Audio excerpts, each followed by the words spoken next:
Welcome, and welcome to this time together to celebrate the 2023 Parliament of the World's Religions. And thank you so much for joining us. As you know, a number of us were present at the Parliament of the Religions in Chicago from the 14th to the 18th of August. And as this kind of interfaith experience is inspiring and sacred, we would like to share some of our insights as a result of our participation there. But first of all, a little history. First Parliament was held in Chicago some 130 years ago, in 1893 to be exact.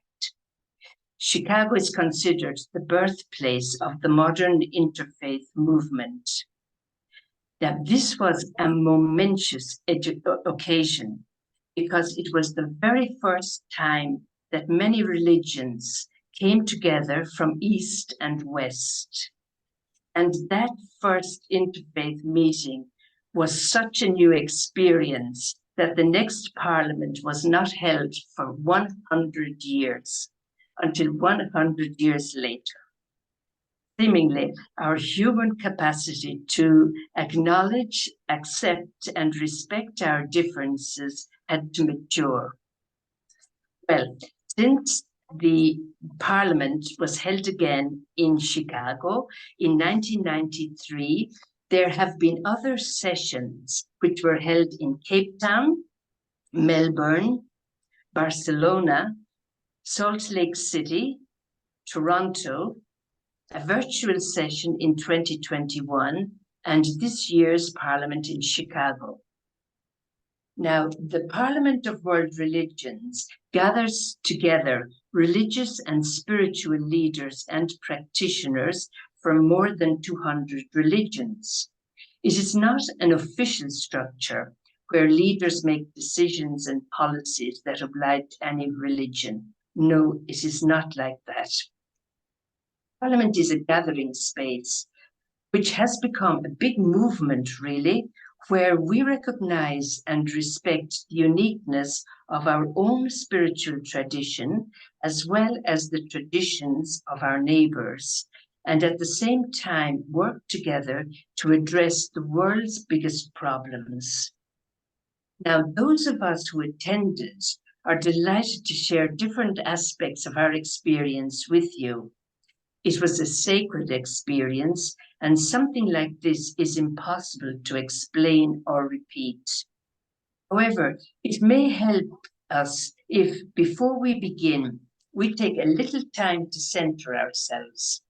We will try to enter into a sacred space, to be present to ourselves, gather here virtually, and to all people who find meaning for their lives in different religions and spiritual traditions.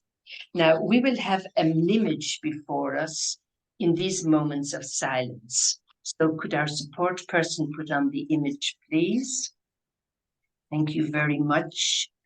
Now, in the presence of this light, which evokes mystery, we can center ourselves, be present to ourselves, to the divine light within each one of us, to that divine light present in persons of religions and spiritual traditions different from mine, and to all people of goodwill. Now we will just give ourselves a moment's silence. Center ourselves.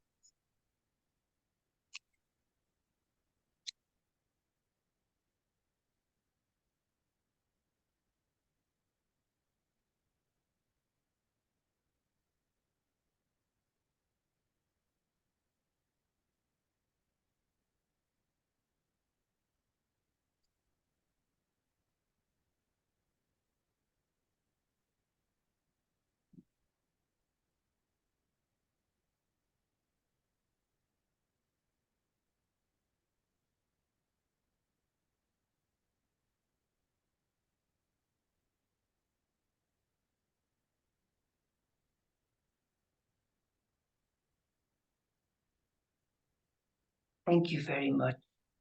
After that moment's silence, we're ready. 7 members of the group will share their experience and thoughts. And we will have that, and then we will have a short video. And after each person speaks, I will ask a question. And you can think about that question and write whatever I ask you, the answer. You can write the answer in the chat. So let's see how this works, right? So we'll begin now with Cynthia. Now, to begin with, Cynthia Matthew, a member of the Congregation of Jesus, is one of our representatives at the United Nations. And Cynthia, as you know, we have two, for those of you who don't know as well, we're two religious congregations together at the United Nations, two sisters congregations, and about to become one. And Cynthia is one of our representatives there, and Janet Palafox from Australia is the other representative. Janet cannot be with us this evening, but Cynthia is delighted to be with us. And she is going to speak to us and introduce us to what it was about and the meaning of it and what that whole event was about. So go ahead, Cynthia. Thank you, Cecilia.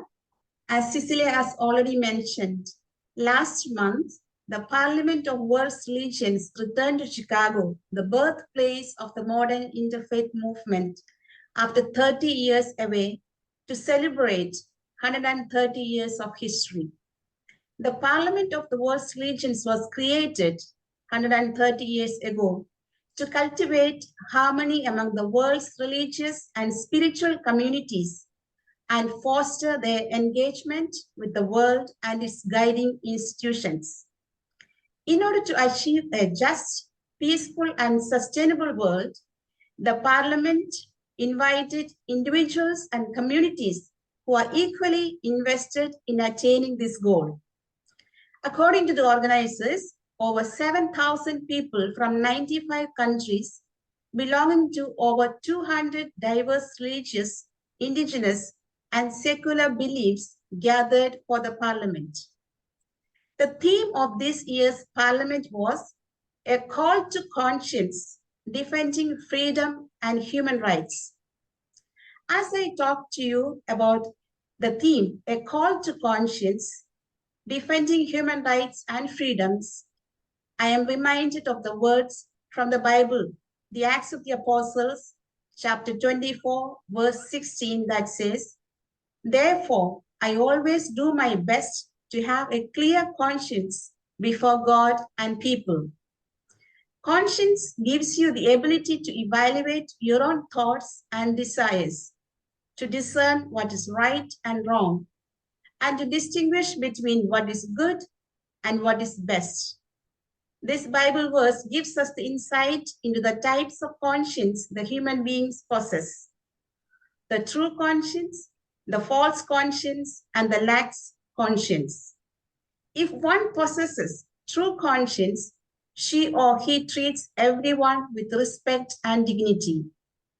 The Catholic social teaching principle of human dignity is about understanding that each of us is made in God's image.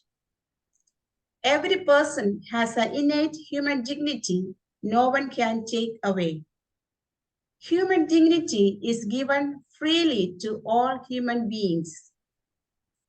According to Pope Francis, in modern culture, the closest reference to the principle of the inalienable dignity of the person is the Universal Declaration of Human Rights, which Saint John Paul II defined as a milestone on the long and difficult path of the human race and as one of the highest expressions of the human conscience.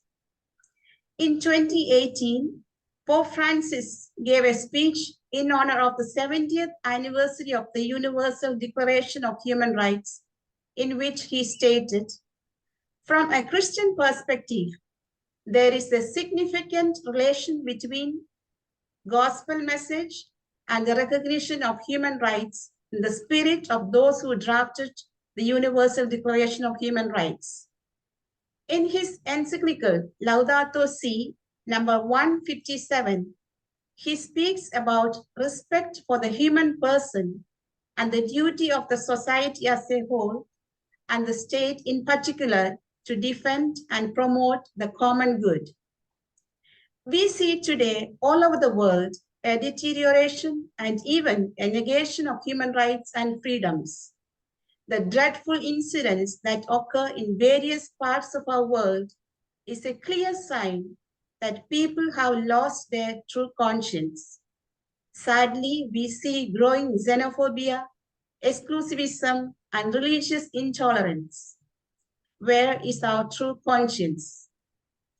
Through the institutionalization of hate speeches and unmitigated violence, the conscience of majority communities, the rich, the powerful, crony capitalists, and the other vested interests are numbed and deadened.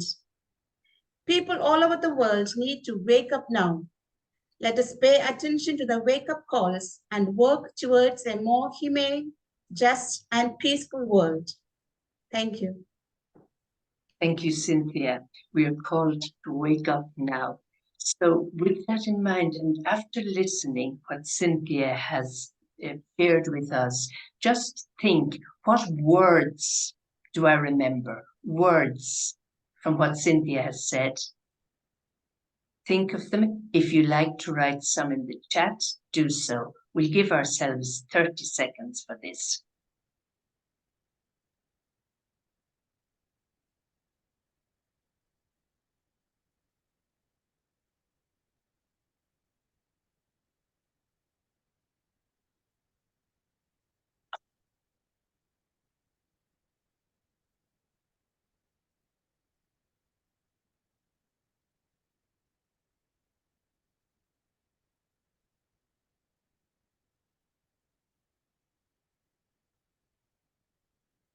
Very good, very good. Thank you.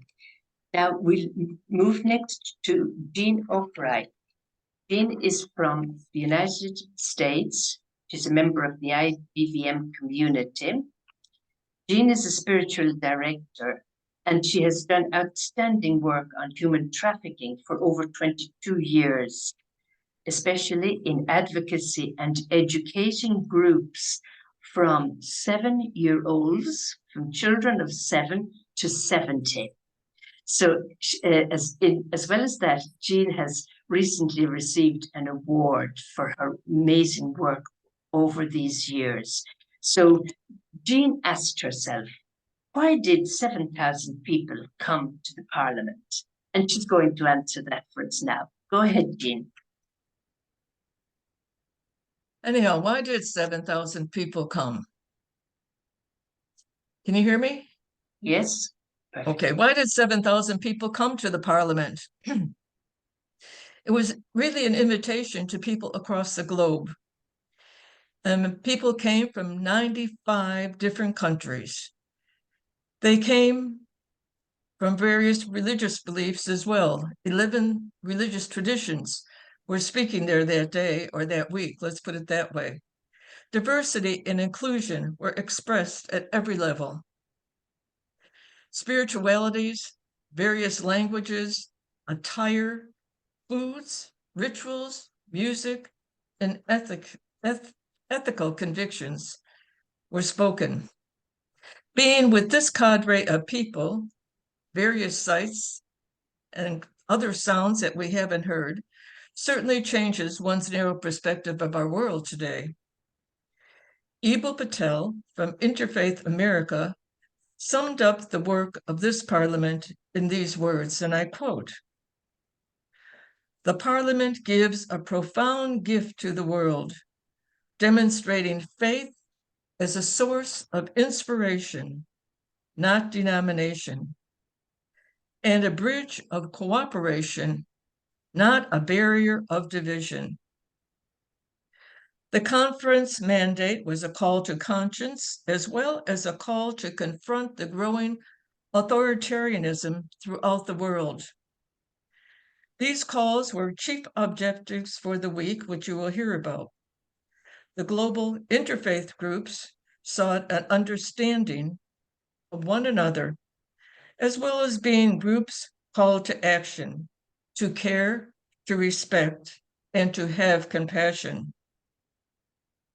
And really, the conference, those that attended the conference came out of curiosity. They came out of fond memories from previous parliaments, of renewing friendships, and of interest. But the parliament would not have existed except for one's belief in a power greater than oneself. The presentation, How Big is God?, addressed both science and theology. God is big, incomprehensible mystery, despite having a name with only 3 letters, G-O-D. Scientists have now discovered, though, that there are 5,490 planets, as well as 2,000 inhabitable worlds outside of Earth. So what do their discoveries mean for us?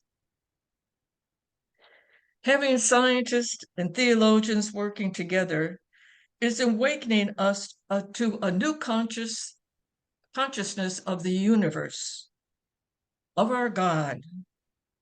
And even in future years and centuries later from us, perhaps a new God for a new future. The Parliament of Religions was all the above, especially a challenging and a learning experience. The gathering of interfaith groups enlightened attendees to what the world needs, a lived experience of inclusion, of trust, vulnerability, dialogue, and most of all, building relationships. God was the main reason for thousands of people coming together to share an experience of God's creative action on earth today. Thank you. Thank you very much, Jean, for that beautiful presentation. And as we think about what Jean has said, just see what images come to you, images this time. And if you would like to write the name of an image, write it in the chat. If not, think about it within your own heart.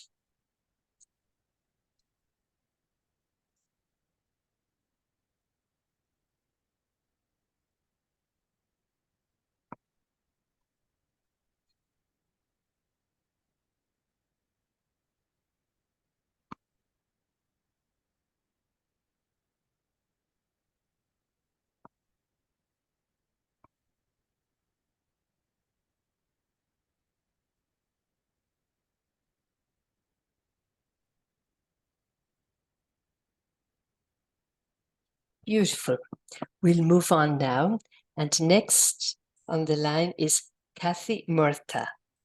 Kathy has been involved in interreligious activities for many years. She is at the Mary Ward Centre, Toronto, where, among other things, she helps promote understanding of the golden rule in different religions and spiritual traditions. And Kathy is going to share her Parliament surprises.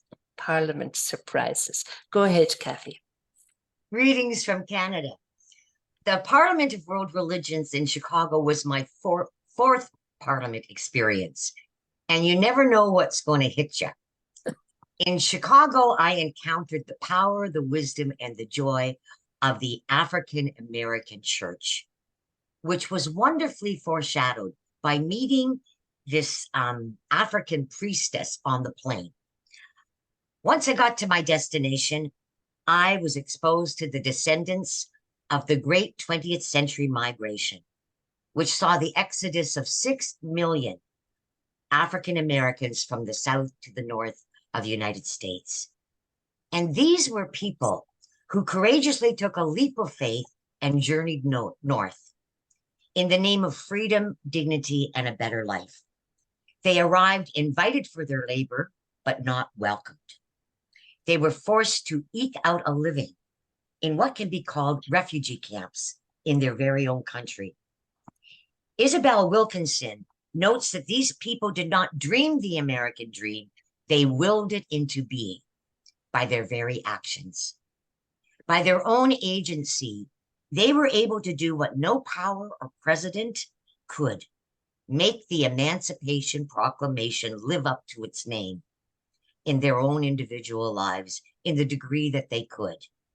And the churches they fashioned were pivotal in bringing all this about. I hitched a ride on the trolley tour bus of sacred sites, and the climax of the tour was our last destination, Ebenezer Missionary Baptist Church. It's the birthplace of gospel music and a place that encouraged and sustained those involved in the civil rights movement. We were warmly greeted by a choir of gospel singers who graced us with hand-clapping, foot-stomping, heart-wrenching gospel music. You could just feel the spirit of the civil rights activists like Martin Luther King. Indeed, I felt their presence throughout the entire conference, especially gathering honoring Jesse Jackson. Mary Evelyn Tucker, a senior lecturer at Yale, insisted we need a moral and religious force for environmental justice in order not to burn out and to be effective. And we can take our inspiration, she says, from the civil rights movement, which gained momentum from Black ministry. All the world's religions have well springs to offer transformation for our time, and we need to tap into them. Reverend Mark Andrus, Bishop of the Episcopal Diocese of California, said, we're entering a struggle that we know is of planetary scale, and we're all feeling the enormity of the task before us. So he offers us 3 hopes. Number 1, let's learn from the civil rights movement and get some training in nonviolence. The great civil rights and peace movements of the 20th century were all undertaken by people who were trained.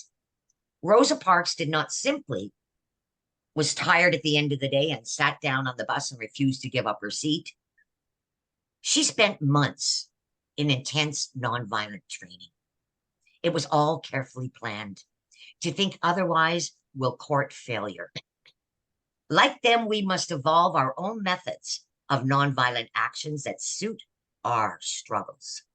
Number 2, like the civil rights movement, our movement must be a movement of prayer. Drawing on our own skills, organizational skills, protest is not enough. We need to draw upon the divine that's always there to help us. The master's tools will not dismantle the master's house. We must resort to love, overflowing love, and never consider another person our enemy. And finally, number 3, we're being helped by luminous beings who have gone before us. Across the world, people have actually experienced that people of extraordinary love never give up on their love for the world. And they are there to help us in our struggle for justice and peace.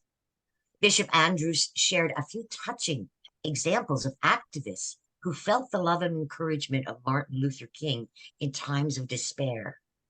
They physically felt his hands on their shoulders and vividly recalled his words. Backstage, one of the upcoming speakers shared with the bishop the words of an elderly Dominican nun. She says, Catherine of Siena, Teresa of Avila, and we might add Mary Ward and Martin Luther King, are here and ready to help us. We just need to get them organized. One never knows what surprises await one at the Parliament of World Religions. I was touched and encouraged by the fact that the Loreto community and the Mary Ward Center was honored and upheld in a number of workshops that I went to. It took my breath away. How did they know about us? I was surprised that we managed to get people to attend our intergenerational workshop on conversations that matter at 8 a.m. in the morning on the very last day without bribing them with coffee and muffins. And to top it all off, Audrey Ferreira, our new director at the Mary Ward Center, who just started her job last Wednesday, was chosen. She was the chosen one to share her winning essay in the global ethics competition on the main stage in front of a large audience and cameras. Her topic was engaging youth in the global ethic. All this adds fuel to the fire of our passion to lovingly engage in the struggles of our time. Thank you. Thank you so much, Kathy. So beautiful what you've said, what you've shared with us. And as we just try to think for a moment of that amazing presentation by Kathy, just remember people and groups. Yeah, people and groups that came up in that presentation. And if you'd like to write some of them down, we'll just give ourselves a few seconds. People and groups that Kathy mentioned there.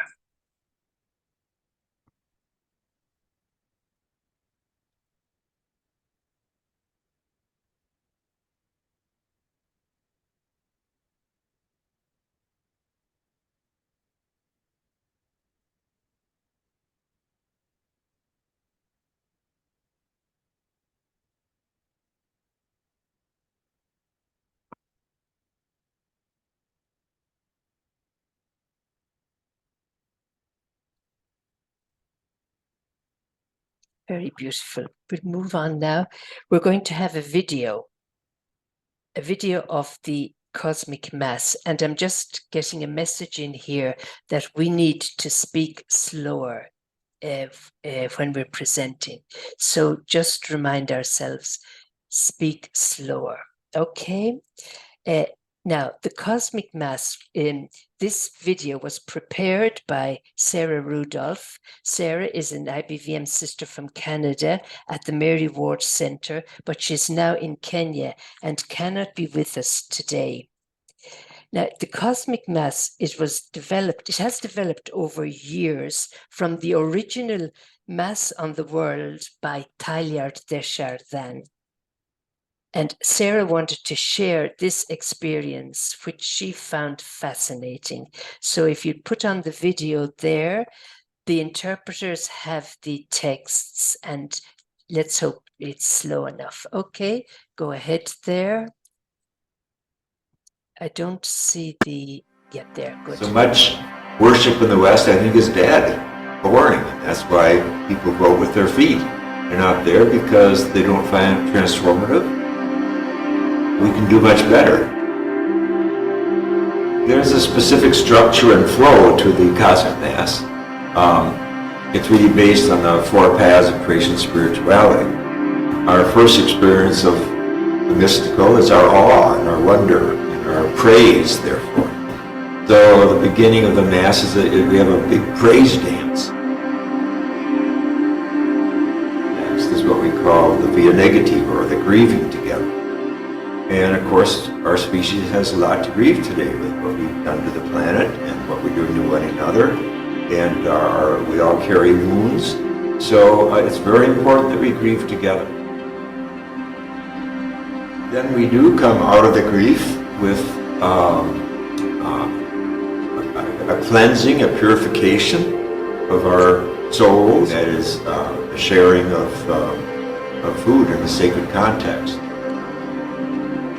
And then the cosmic mass ends with what we call the Via Transformativa dance, which is the dance of warriorhood. We have to get strong, right, to leave the ceremony and go back to where we work and where we interact in community and family and as citizens. So you have to be strong, you have to be warrior-like to bring this good news of compassion and justice back into the world.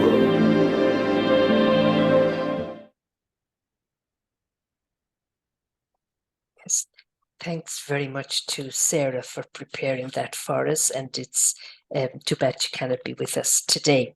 But as you watch that video now, just think of the feelings that came to you. Yeah, think of the feelings that came. So just keep them either in your heart, and you, if you like, write some in the chat.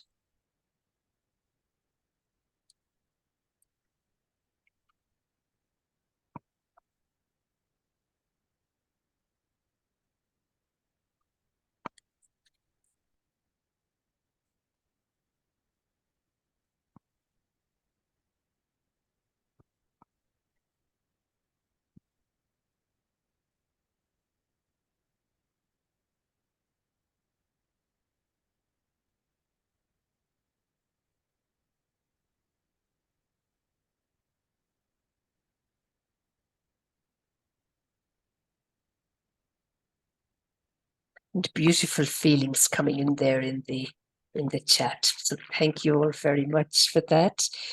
Now, intergenerational work is important, very important today, and we are becoming aware of the advantages of intergenerational conversations and activities. Now, as you know, as you've heard already, we had an intergenerational event led by 3 young women at the Parliament, 8 a.m. the last day, but wonderful. And one of them is with us today to tell us about her experience. And this is Yusra Shafi. And Yusra is going to introduce herself as well as telling us about her experience. So go ahead there, Yusra. Hello, everyone. Welcome. Thank you so much for being here. My name is Yusra, and I was one of the workshop facilitators on this trip to the Parliament of the World's Religions. A little bit about me. I am from Kuwait in the Middle East. I identify as Muslim, and I have recently graduated from the University of Toronto with an honors Bachelor of Science in Psychology with a minor in Environment and Behavior. I've been dedicated to interreligious dialogue for a long time and entered the sphere of faith-based, not-for-profit sectors last year in April when I began an internship with Development and Peace, Caritas Canada. Through my affiliation with DNP, I was introduced to Kairos, an ecumenical movement for ecological justice and human rights. I was then selected as a Kairos Canada Youth Delegate to COP27 last year in Egypt with the help of For the Love of Creation funding.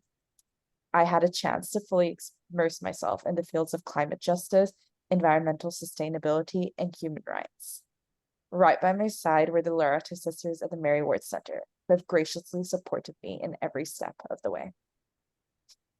My time at the Parliament of the World's Religions was a fantastic experience from start to finish. It is not every day that you get to attend a convention of thousands of people of different identities, from different backgrounds, different countries, and different cultures, all advocating for the importance of religious values and interfaith dialogue and communication. It was an incredible privilege to be in a place of diverse voices, but united values. While I had a fantastic time attending the large assembly gatherings and learning about a range of overarching and important topics, such as womanhood and Wasser, the most meaningful part of the experience to me was the workshop that we organized as a team. When we first started talking about this intergenerational workshop, Conversations That Matter, we were determined to make at least a small impact. We hoped, prayed, and planned for a workshop that would resonate with as many people as possible. As such, we drew inspiration from our own backgrounds, our interests, and the themes of the Parliament, and eventually settled on 3 primary topics: climate change, mental health, and threats to democracy. When we had the topics, our next step was to formulate questions. And for that, we had to keep in mind that we needed to maintain a balance. Questions must be broad, but still focused. They must be interesting, but not too niche or full of jargon. They must be important, but not intimidating. We couldn't ask our participants to discuss all of the problems in the world in just under an hour. Now, I can't cover anything. I can't cover everything we've talked about. We would be here all day and then some. So I will try to keep this as concise as possible. The group I led at this workshop talked about climate change. I was truly blessed to have a truly intergenerational group, which provided some really interesting and important perspectives. This was made all the more special when we learned how many different faith groups were choosing to contribute to our little group. I was heartened to see so many individuals from all walks of life, all on the same page about something so incredibly integral to our world. Not only did the participants share thoughts and opinions that were more formal and academic in nature and tone, they also shared personal moments, memories, stories, conversations. Everybody was so willing to open up, and that really added a personal spin to the topics. One of the young people in our group shared a story about how a coworker followed a recycling garbage disposal truck just to see where it would end up. The coworker found that the so-called recycled garbage ended up in the same landfill as all the other garbage. While this wasn't great to hear, the fact that individuals care enough to engage in something like this should honestly be celebrated in and of itself. Another slightly older individual in the group shared how older individuals in society can and should still contribute to fixing the climate crisis. Older individuals have money and time, which complements the skill set of the younger population, who have the organizational skills and the energy.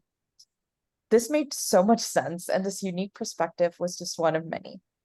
From the other groups, participants shared their experiences with the difficulty of obtaining and accessing mental health resources, as well as their own various solutions.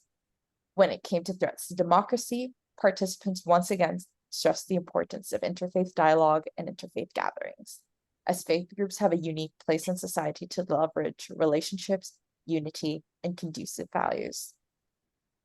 This is a good place for me to veer into my concluding remarks. I think it goes without saying that I deem our workshop to be a success, not just in terms of the number of participants, but in the value of our participants and the unique ideas they brought to the table. Almost all the participants commented on how they'll be carrying whatever they learned forward in their lives, which is definitely a great thing for a workshop facilitator to hear.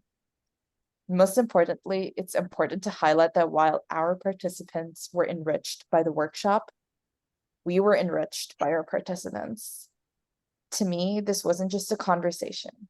This was a beginning of a journey, and a journey I'm really excited to embark upon. I want to thank the Loretta sisters for giving me this incredible opportunity and for all of the support you all have provided me with. I'm so incredibly grateful. Thank you. Thank you so much, Yusra, and we are so delighted and grateful as well that you have been able to be with us. Now, we'll think now for a moment about what Yusra has shared with us and see if you can connect it, anything that she said, with something in your life. Maybe something that's happening in your life.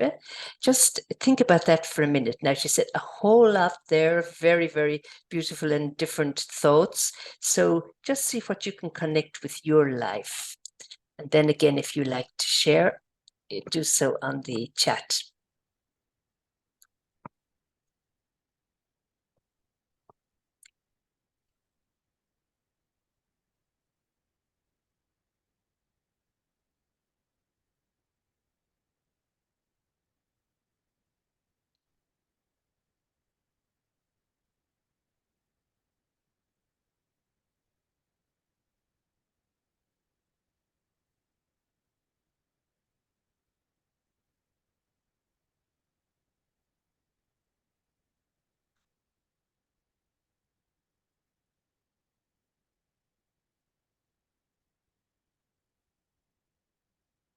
Yes, thank you very much. Later we'll read some of what's in the chat, but if you like to open the chat and have it open at the side, you'll see what is coming up there. A lot of it is in English, but not all. Okay, and just again, just to remind ourselves that as we're speaking, we speak as slowly as possible for the sake of the interpreters. Now, so next on board is Arlene Ashak from the United States. Arlene is a spiritual director and a founder of Anaween Arts. Now, Anaween Arts is an initiative she created in the US a few years ago, and it is becoming worldwide within our network. Something very beautiful that is happening, the giving more importance to art. So we'll listen to Arlene now as she speaks about her experience, and it is how the different common threads that we had in common. Go ahead, Arlene. Now, Arlene, could you unmute your mic, please? There Thank we you. are. Thank you, Good, Cecilia. very good. In speaking of the common values that arose from the participants, let me say again that over 200 religions and spiritual traditions were represented. From the major ones we all know to the witches, the wizards, and pagans. I even met a Christian pagan. I had the opportunity to sit in a circle that included, beside the Christian pagan, Baha'i, Catholic, Hindu, Protestant representatives. I also attended a faith and religions forum led by prominent Jewish, Baha'i, Catholic, Sikh, and Hindu persons. Being present with all these and so many more, the differences in approach of the religions became clear. Those from the East, where there is a more introverted approach, focus on the unknowing, what we can't know about God, on the mystery. Westerners are more extroverted and focus on what we can and do know. What else became clear was that no matter the different perspectives, the values underlying religions are the same. Number one, love, compassion. Number two, interconnection and interdependence. And three, the need for action. The integration of science with religion has brought us to new understandings. Knowing we are all born of the stars, the need to seek luminosity was shared. Science has also helped us understand our underlying dependency on each other, and may have been expressed in different ways, but the agreement seemed to be the universe is the primary educator, teaching us that love, compassion goes way beyond human to include all of creation, and that rights go beyond simply human rights. Also, an understanding is evolving that humans are derived from the universe and are the universe. That realization brings us to a broader, deeper understanding of love and compassion. Another agreement was that religions have the responsibility to act for the benefit of others. Excuse me, other people, the earth, the universe itself. And action was spoken as the natural outcome of our belief. Over and over, it was stated that our ecological crisis is not a technical one, but a spiritual one. Laudato Si was highlighted as the most important document of the 21st century. God is seen as the ultimate reality, and it was expressed, creation is the grandest symphony. And religions working together have great power to make a difference. A question that is more and more being asked is our God too small? That question certainly derives from the impact of science on religions. Knowing that we are in the sixth of the great extinctions, this one being caused by humans, the need was stressed over and over again to change to a sustainable way of living. The final plenary session stressed that one way to do that is to become vegetarians. Also stressed was that global ethics must flow from our spirituality. Another common value was the need to connect with each other beyond the borders of our particular religions. Because of my participation in Honoring Arts, our IBVM ministry that promotes the integration of art and spirituality, I touched in with artists from other religions and from around the world who are using art to help promote the values stated at the Parliament. To summarize, an agreement that was reached was, though we may feel isolated or divided, love gives us the power to discover deeper ways of knowing, to explore our spiritual lives, and to transform so all can flourish. Thank you. Thank you very much, Arlene. This is opening our minds in many ways. And as we just reflect quickly on what Arlene has shared with us, just think of what were your feelings as Arlene was speaking. Your feelings, just think about them for a moment, and if you like to write some down.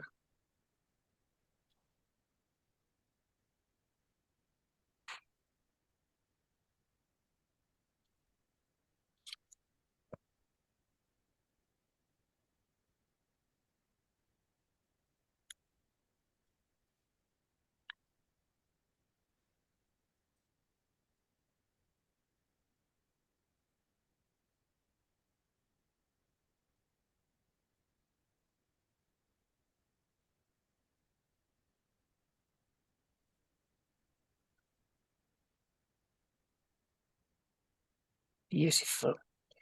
Thank you. We're coming to our final speaker now, and we will hear from Andy Wells. Now, Andy is from the USA.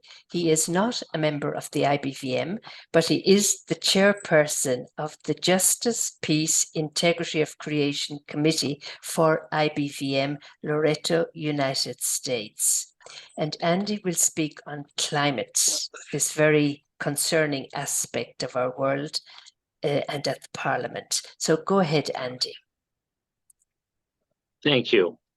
I found the Parliament to be inspirational from the fact that so many people of different faiths could find common ground, and especially on this issue. I attended multiple sessions at the Parliament discussing the various impacts of climate change on our planet and its inhabitants. I state its inhabitants because we are not talking about only humanity, but we need to start to think inclusively regarding people, animals, sea creatures, insects, birds of the air, all are Earth's inhabitants, because all are interrelated, and when one group is suffering, all eventually are affected. There were suggestions made to help mitigate the challenges to the world's environment presented. I will attempt to share but a few topics that were discussed. 1, deforestation and replanting of trees. Slowly, Andy. Go ahead. All right. Deforestation and planting of trees was presented. Trees and what people do to them have a major impact on our global health. The deforestation in the Amazon rainforest that has been happening in the last century is of major impact. This forest at the discussions was consistently referred to as the world's lungs. The Amazon rainforest's ability to store carbon would seem almost immeasurable, yet scientists are able to measure per loss of acreage a correlation with the rise of temperature on the planet. One may ask how I can, as an individual, have the impact. One's biggest tool available is the power of the purse, how we spend money.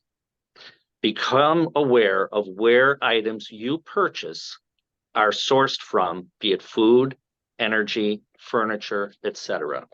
Support groups and causes that are focused on this issue to leverage your own individual power. Another issue, Indigenous peoples' rights are directly related to the issue of deforestation. Look at the Amazon rainforest that covers land in roughly 9 countries. The people of the forest have lived symbiotically with nature for millennia. Their practices preserved the forest and their home.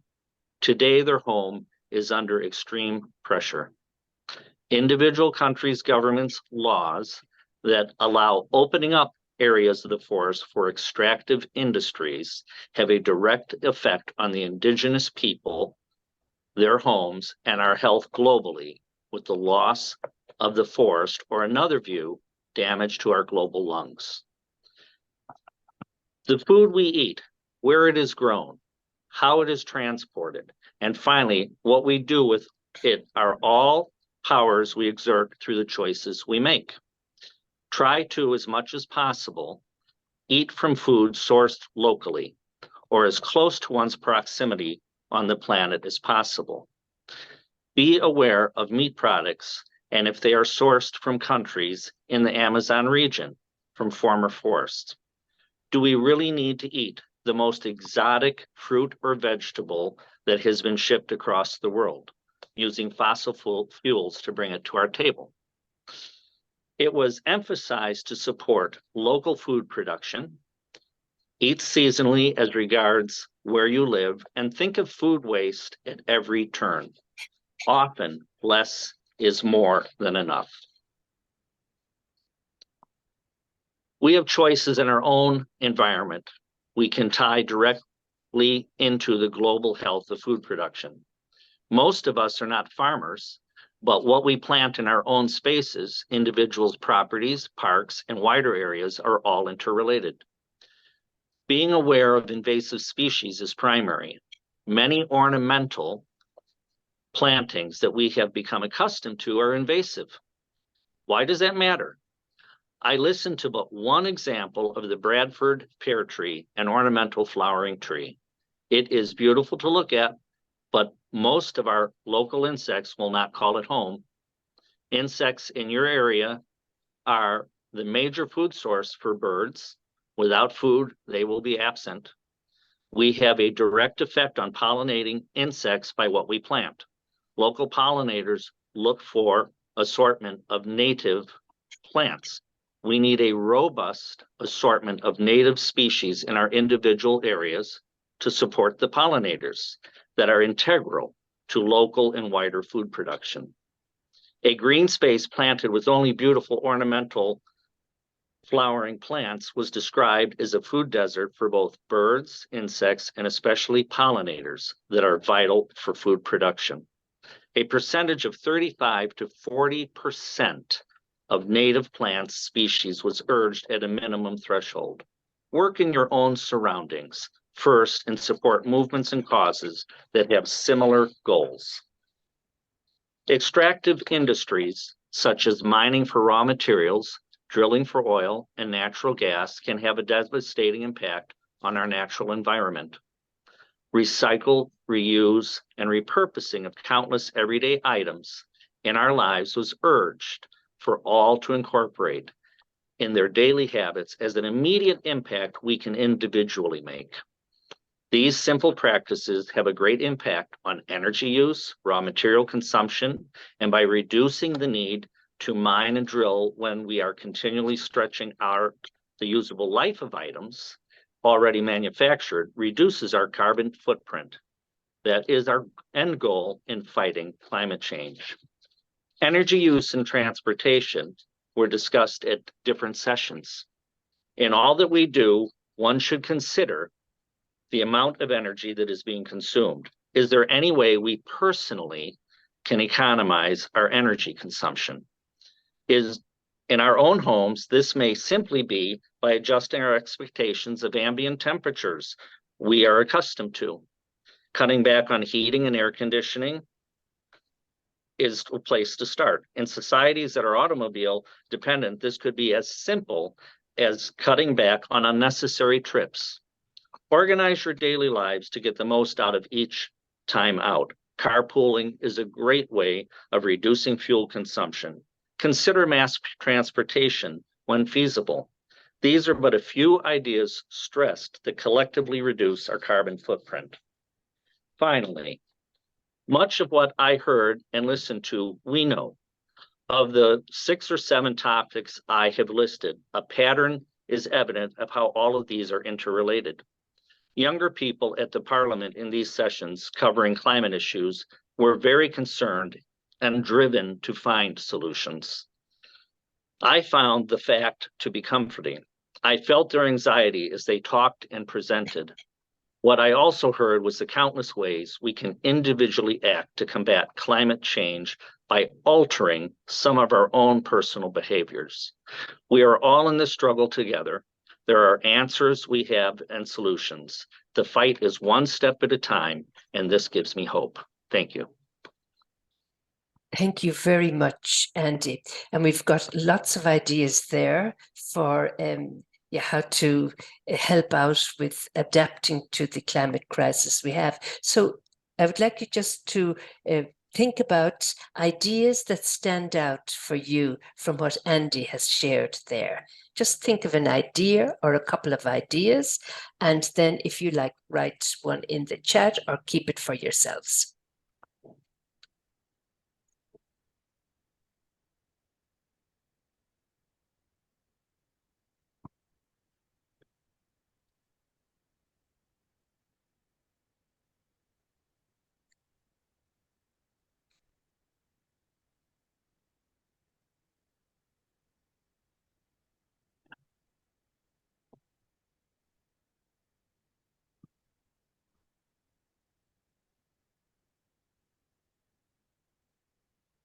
Very good. So now we come to our final moment. It's a video. And it's a video kind of telling us a bit about what things that happened at the Parliament. So if our support person could share the video there, very good, thank you. And there will be a couple of slides with some text written on it. We'll pause there and then to give time for the interpreters to read what's on the slides. Right, go ahead now.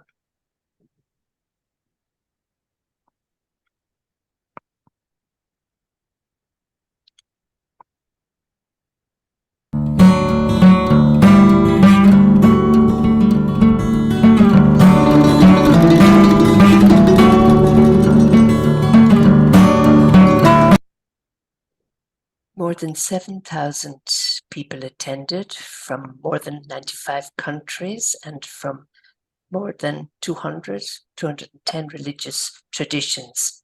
We celebrated our shared call to conscience, engaging diverse voices of faith, spiritual and political leaders working at the epicenter of threats to freedom, democracy and human rights around the world. We celebrated the 30th anniversary of the Parliament's foundational document, Toward a Global Ethic. We lived in a shared joy for what the world can be when people of faith committed to justice, peace and sustainability when they come together.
A call to conscience, a call to action beyond our bubble. Here is the truth we must all confront and change. Despots are misappropriating religions to justify the unjustifiable.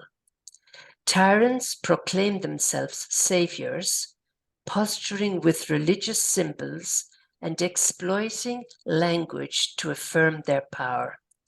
And tragically, there are religious leaders who stand beside them and religious communities who cheer them. These are the words of the Reverend Phyllis Currott, the Parliament Programme Chair. And finally, faith and spiritual communities are vital partners and first responders in this fight for justice, for freedom, for a healthy environment, for human rights, and for democracy. Faith and spiritual communities are vital partners.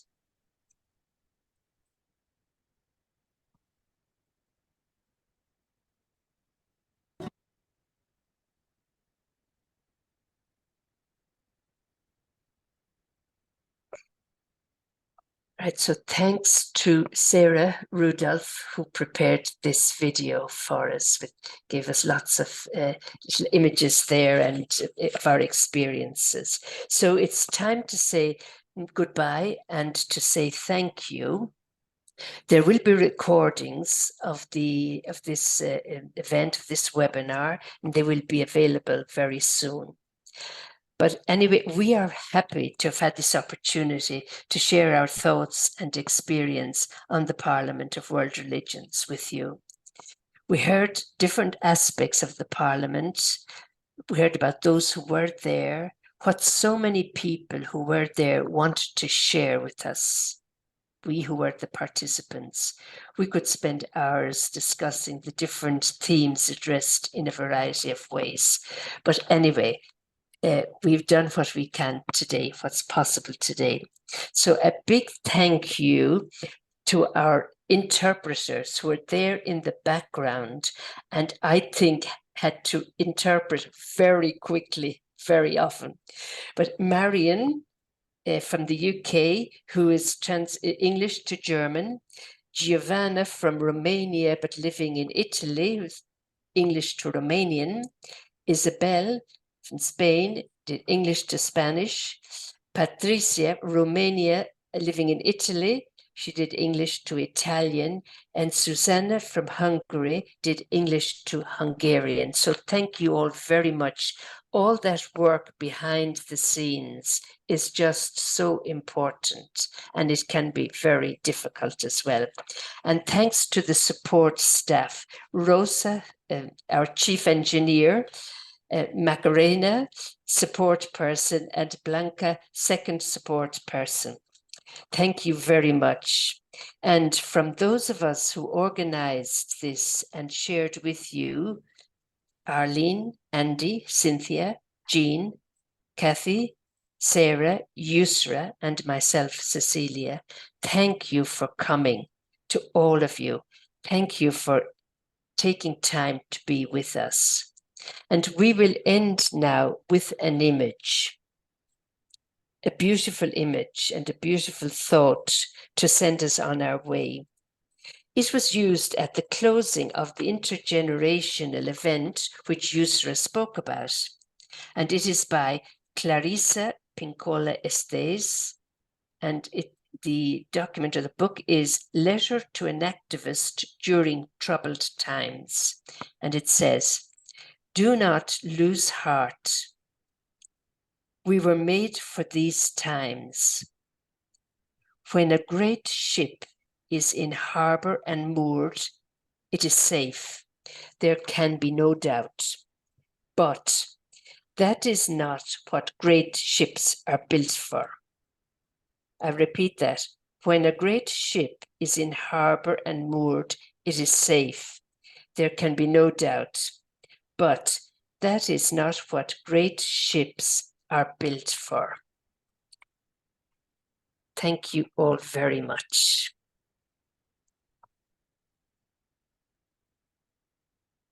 And Rosa, we can end the webinar now.